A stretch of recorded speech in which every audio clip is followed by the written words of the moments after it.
하나님의 말씀을 봉독하겠습니다. 사무엘상 17장 1절에서 11절까지의 말씀입니다. 구약성경 434면 어간에 있습니다. 사무엘상 17장 1절에서 11절까지의 말씀을 봉독합니다. 블레셋 사람들이 그들의 군대를 모으고 싸우고자 하여 유다에 속한 소고에 모여 소고와 아세가 사이에 아베스 담밈에 진침해 사울과 이스라엘 사람들이 모여서 엘라 골짜기에 진치고 블레셋 사람들을 대하여 전열을 벌였으니 블레셋 사람들은 이쪽 산에 섰고 이스라엘은 저쪽 산에 섰고 그 사이에는 골짜기가 있었더라.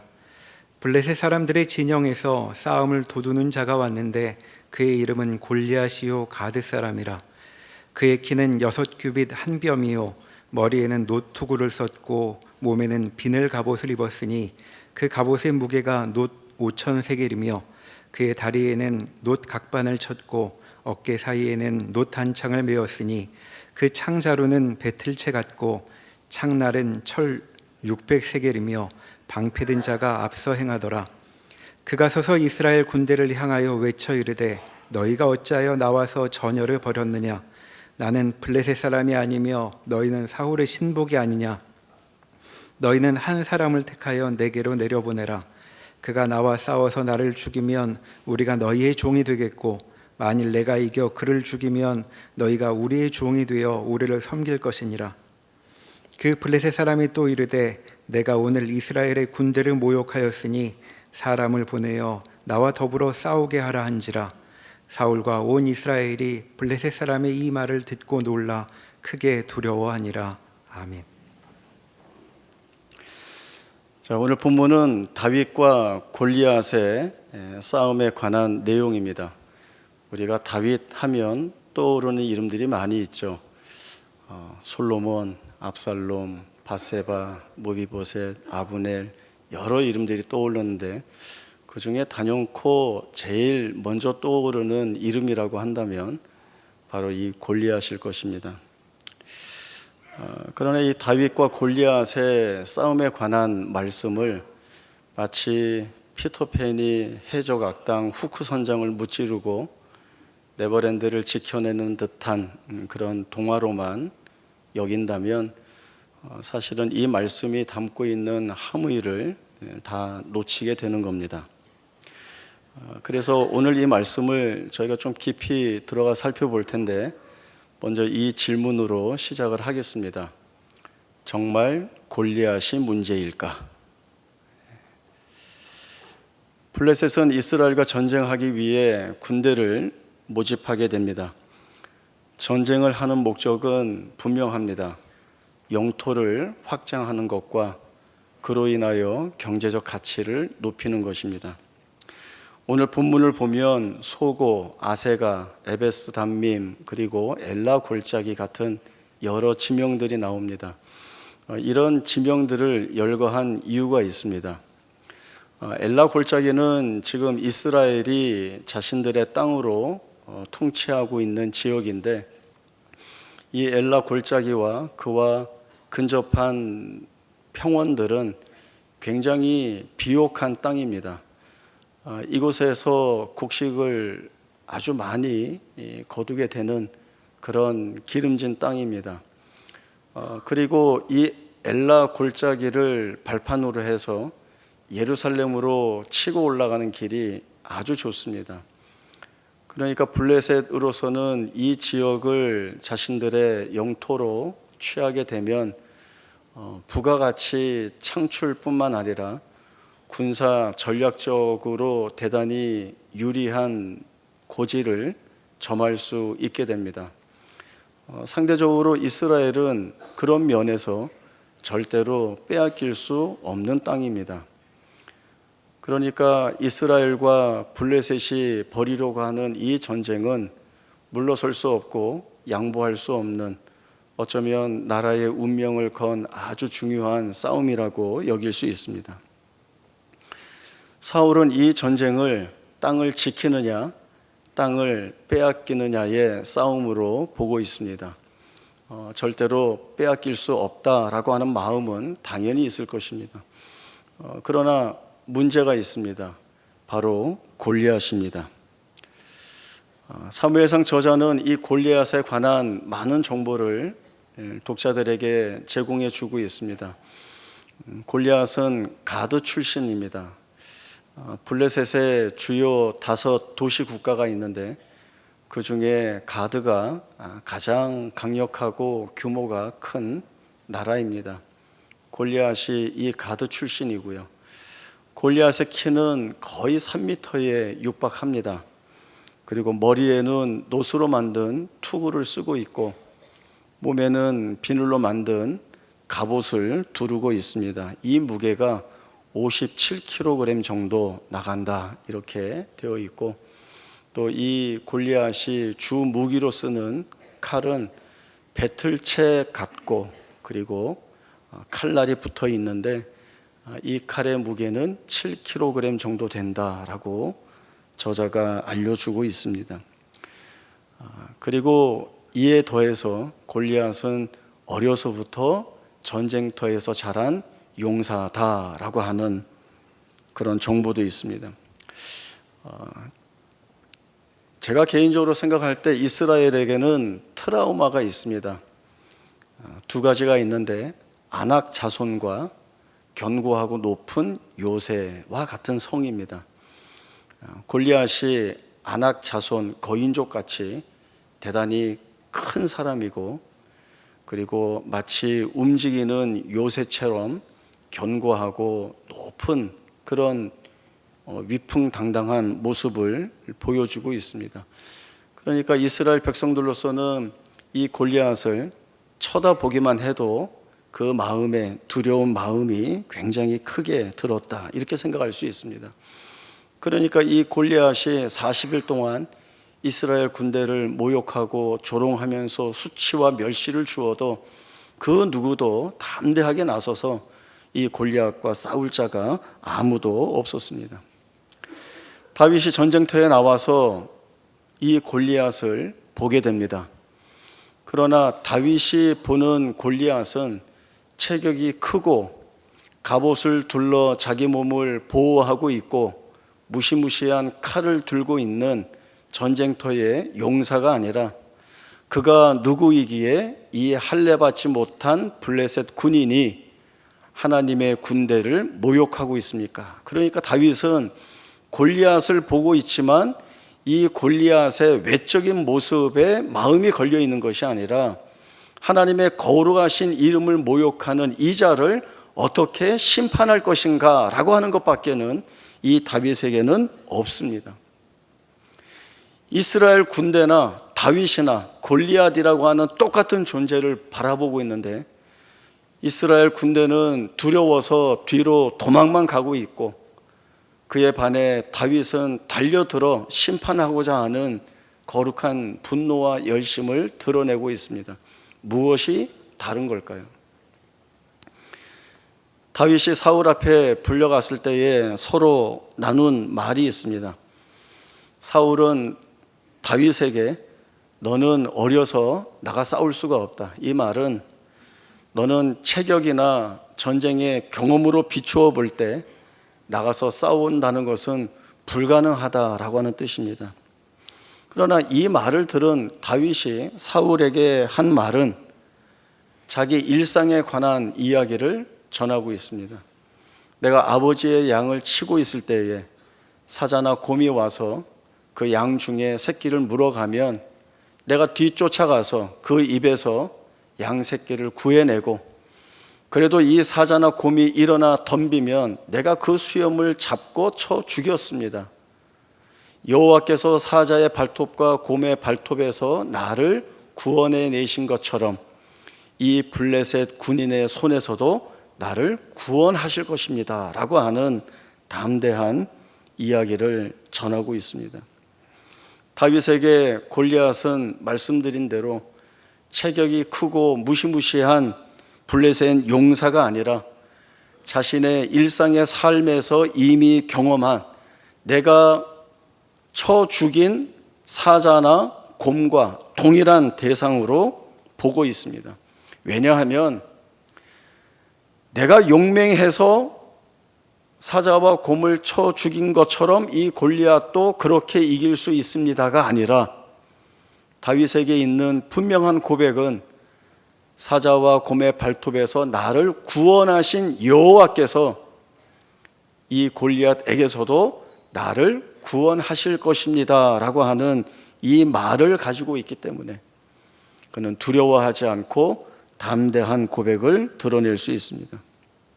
그러면 처음 드렸던 질문으로 돌아가 보죠.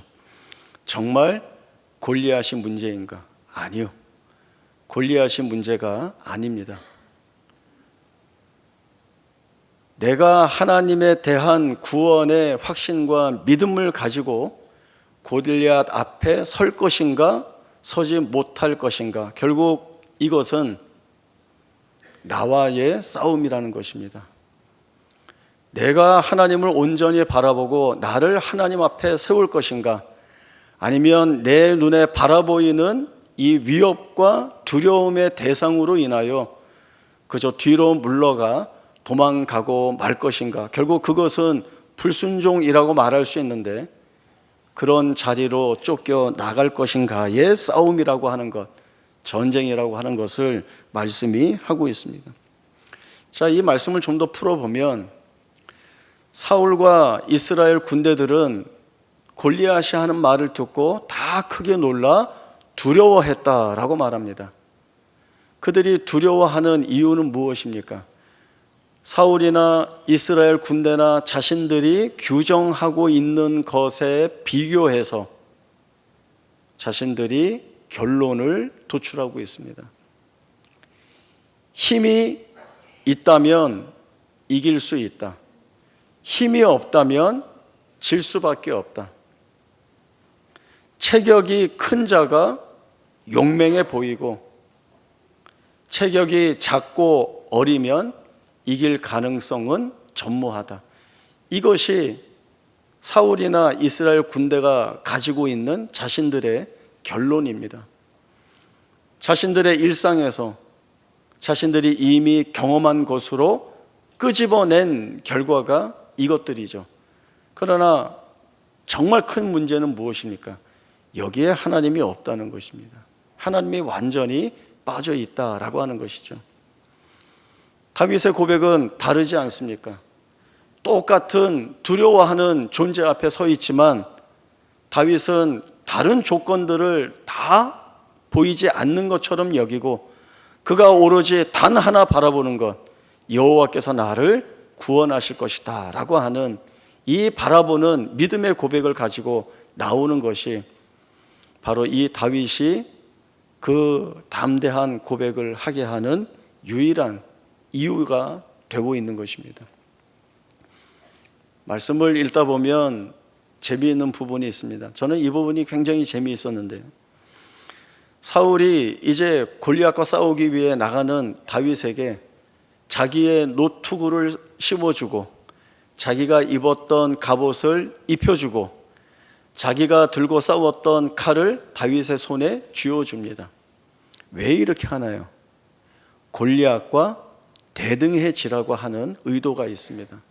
그러면 그렇게 투구를 쓰고 갑옷을 입고 칼을 잡아서 대등해지는 것이라고 한다면 그러면 사실 누가 그렇게 해야 더 유리하겠습니까? 다윗이 아니라 사울이 그렇게 쓰고 입고 쥐고 나가야죠. 자기가 다윗보다 키도 더 크고 체격도 좋고 전쟁에서의 전투 경험도 훨씬 많은데 왜 그는 나가지 못하고 다윗에게 골리앗과 대등해지라고 밀어내고 있습니까? 그는 여전히 자기의 힘이라고 하는 것을 붙들고 있기 때문에 그렇습니다. 다윗은 억지로 입혔던 투구와 갑옷과 칼을 벗고 나갑니다. 다윗이 들고 나가는 것은 겉으로 볼 때에는 막대기와 물맷돌이지만 말씀을 보게 되면 다윗은 일상의 믿음 있는 고백을 가지고 골리앗과 싸우고자 나가고 있습니다. 다윗의 이 고백은 나를 구원하신 하나님, 어떠한 조건과 처지와 상황과 상관없이 나를 너무나도 능하게 구원하시고 이기게 하실 그 하나님을 바라보고 나가고 있는 것입니다. 바로 이것이 다윗이 보고 있는 것입니다. 같은 의미의 말씀을 한번 찾아보겠습니다. 열왕기하 6장 14절에서 17절까지의 말씀입니다. 구약 성경 570쪽입니다. 열왕기하 6장 14절부터 17절까지의 말씀을 제가 읽겠습니다. 왕이 이에 말과 병거와 많은 군사를 보내매 그들이 밤에 가서 그 성읍을 에워쌌더라. 하나님의 사람의 사환이 일찍이 일어나서 나가보니 군사와 말과 병거가 성읍을 에워쌌는지라. 그의 사환이 엘리사에게 말하되 아 내 주여 우리가 어찌하리이까 하니 대답하되 두려워하지 말라. 우리와 함께한 자가 그들과 함께한 자보다 많으니라 하고 기도하여 이르되 여호와여 원하건대 그의 눈을 열어서 보게 하옵소서 하니 여호와께서 그 청년의 눈을 여심해 그가 보니 불말과 불병거가 산에 가득하여 엘리사를 둘렀더라. 아람의 왕이 이스라엘의 왕을 치기 위해 여러 차례 여러 작전을 시도했습니다. 그런데 마치 이 작전을 다 알고 있는 것처럼 이스라엘 왕이 번번이 다 피해가는 겁니다. 그래서 어떤 의심까지 하는가 하면 아니 우리 안에 이스라엘 왕과 내통하는 자가 있는가 이렇게 할 정도로 이스라엘 왕이 보호를 안전하게 지켜나가게 됩니다. 나중에 엘리사 때문에 이렇다는 것을 알고는 엘리사를 잡기 위해 그가 머물고 있는 도단성을 아람 군대가 가서 완벽하게 포위하게 됩니다. 엘리사의 사환인 게하시가 아침에 일어나서 나가보니까 많은 아람 군대가 와서 성읍을 다 둘러싸고 있는 것입니다. 이 게하시가 본 것이 무엇입니까? 아람 군대가 우리를 포위했구나. 이제 우리는 다 죽었구나 라고 하는 그 두려움에 휩싸였습니다. 그런 게하시를 보고 엘리사가 한 이야기는 두려워하지 말라. 우리와 함께 한 자가 저들과 함께 한 자보다 많다 하고는 하나님께 기도하여 게하시의 눈을 열어주시기를 그리고 그 열어주신 눈으로 새롭게 보게 하시기를 구했습니다. 그렇게 눈이 열린 게하시가 본 것은 산 위를 둘러싸고 있는 하나님의 군대를 보게 되었고 그리고 결국 아람 군대는 생포되어서 부끄러움, 수치를 겪고는 다시 그들의 나라로 돌아가게 됩니다. 게하시가 보지 못하는 것을 엘리사가 보고 있습니다. 그리고 게하시가 보지 못하는 것을 보게 되었을 때 그는 보지 못했을 때와는 전혀 다른 상황 한가운데 서게 됩니다. 그리고 보지 못했던 것들이 이루어내는 놀라운 구원의 결과들을 그가 경험하게 됩니다.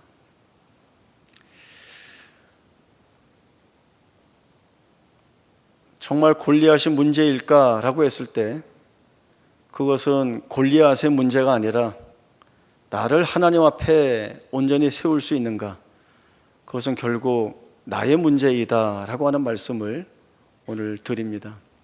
그러면 우리에게 골리앗은 무엇입니까? 골리앗은 누구입니까?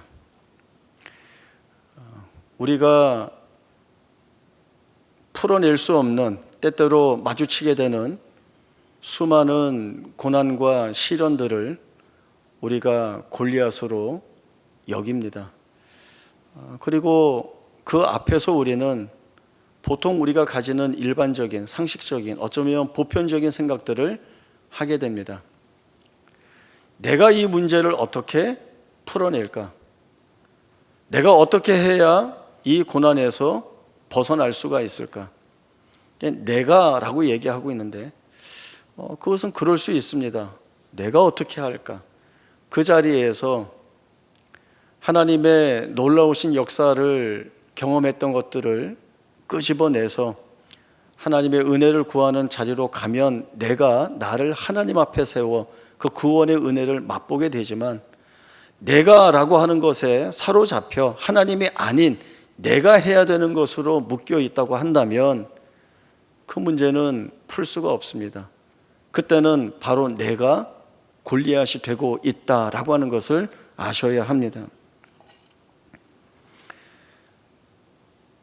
재물이 없는 것보다는 있는 게 나아, 이런 생각들 다 가질 수 있죠. 재물 자체가 나쁜 게 아닙니다. 칼빈이 재물에 관한 이야기를 많이 했는데 이렇습니다. 하나님이 우리에게 재물을 허락하시면 우리가 많은 것들을 소유할 수가 있는데 그때는 참 감사한 일이다. 하나님이 주신 이 귀한 재물을 우리가 어떻게 사용해야 할까? 어떻게 관리해야 할까? 우리는 늘 고민하며 주의 뜻에 따라 사용해야 한다. 재물이 많으면 사는 일에 수월하고 편리한 부분이 많이 있지만 그것을 어떻게 돌보고 관리해야 하는지는 대단히 고통스러운 일이다. 이렇게 얘기를 했고요. 하나님이 재물을 주시지 않을 때도 있다. 그때는 많이 불편하고 또 어렵지만, 그러나 재물이 많은 사람들처럼 이 재물을 어떻게 관리해야 되지? 어떻게 지켜야 되지? 그런 고민을 안 해도 되니까 그런 부분에서는 참 편하다. 이렇게 얘기를 했습니다. 그래서 아무리 이렇게 칼빈이 가르쳐도 모두가 하는 말은 힘들고 불편해도 재물을 좀 관리해보고 싶다. 이런 얘기들을 많이 하죠. 자, 바울이 한 고백이 있습니다. 어떠한 형편에 처하든지 나는 자족하기를 배웠노니 나는 비천에 처할 줄도 알고 풍부에 처할 줄도 알아. 모든 일 곧 배부름과 배고픔과 풍부와 궁핍에 처할 줄 아는 일체의 비결을 배웠노라. 바울이 얘기하고 있는 일체의 비결이라고 하는 것은 내게 능력 주시는 자 안에서 내가 모든 것을 다 할 수 있다라고 하는 것입니다. 하나님이 내게 주신 힘이 있고 실력이 있고 능력이 있고 잘하는 것들이 있어서 그 일들을 할 수 있다 말할 수 있고, 때로는 내가 힘이 없고 부족하고 궁핍하고 연약해도 그래도 할 수 있다라고 말합니다. 세상에는 다른 답이 있죠. 부족하고 연약하고 궁핍하면 할 수 있는 일이 없다인데, 바울은 할 수 있다라고 얘기합니다. 내가 잘해서? 아니요. 내게 능력 주시는 자 안에서 내가 모든 것을 다 할 수 있다. 하나님이 하게 하시니 그 일을 다 이루어낼 수 있다라고 말합니다. 내가 손에 쥔 것이 있어야 그것이 능력이 되고 권세가 된다. 그래야 좋은 것이 아닌가. 주님이 어리석은 부자에 대하여 주신 말씀이 있습니다. 한 부자가 이전보다 소출이 많이 늘어나자 어떻게 해야 될까 고민을 했습니다.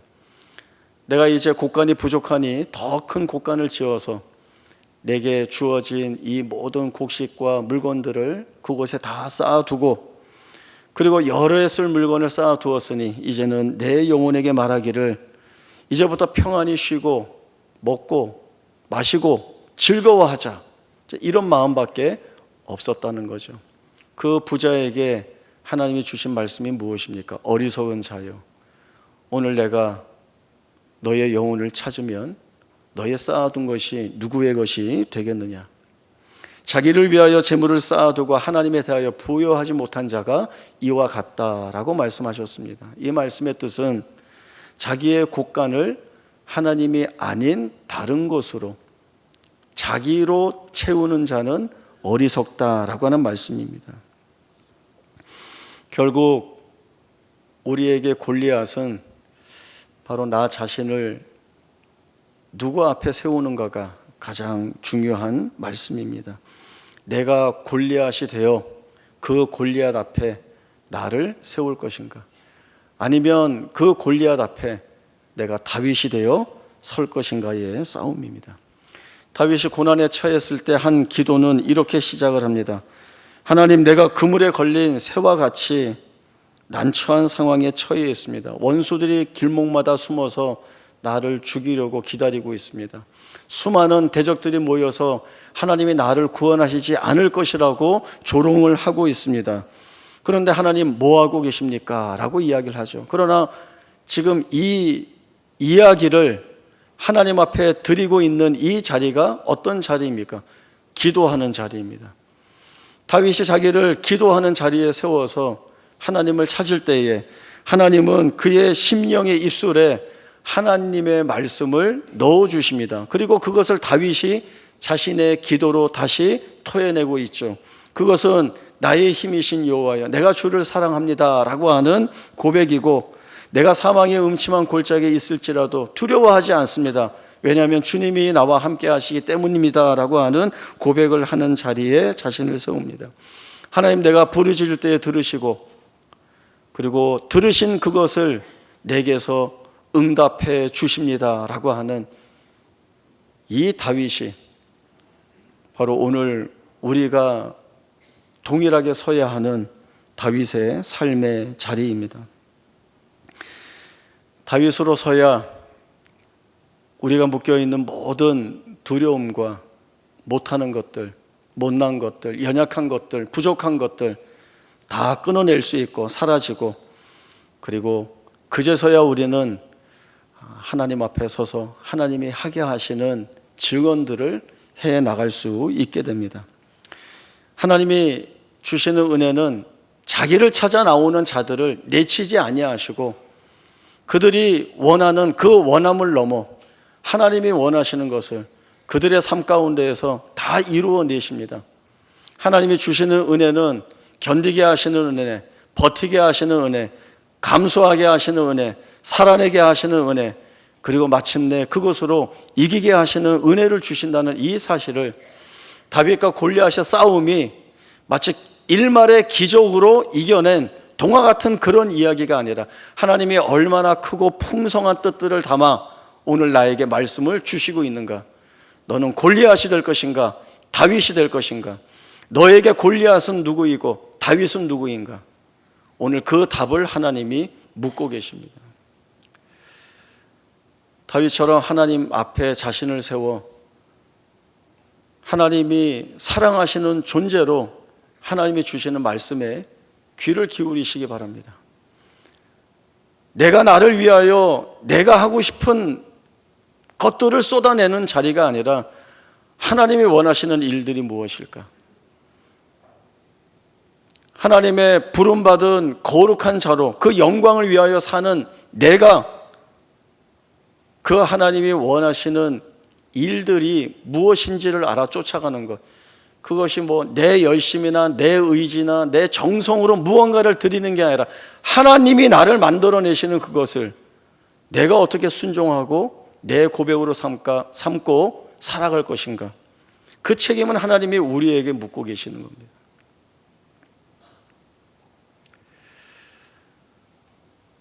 하나님이 원하시는 답을 하나님 앞에 내어놓으시고 그 은혜를 쫓아 사는 귀한 복이 있기를 바랍니다. 기도하겠습니다. 하나님 아버지, 은혜를 감사합니다. 모두가 두려워하는 그 골리앗 앞에 다윗도 서 있지만, 그러나 다윗은 사자와 곰의 발톱에서 나를 구원해내신 하나님께서 이 할례받지 못한 블레셋 군인의 손에서도 구해내실 것이라고 하는 담대한 믿음을 선포했습니다. 이 믿음의 선포를 할 수 있도록 주께서 은혜의 자리로 이끌었음을 오늘 말씀을 통하여 봤습니다. 하나님, 우리의 골리앗은 무엇이고 누구이겠습니까? 우리가 골리앗 앞에 서 있다고 한다면 우리는 이제 무엇을 해야겠습니까? 하나님, 우리에게도 다윗과 같은 담대한 믿음의 고백을 할 수 있도록 우리의 심령에 주의 말씀을 담아 주옵소서. 하게 하시는 그 담대한 말씀을 통하여 감수하게 하시고 견디게 하시고 마침내 승리하게 하시는 하나님의 놀라우신 기적 같은 일들을 바라보며 내 삶을, 내 일상의 삶을 주의 영광이 되는 삶으로 살아내는 귀한 은혜의 자리로 나아가도록 우리를 붙들어 주옵소서. 거룩하신 예수님의 이름으로 기도하옵나이다. 아멘.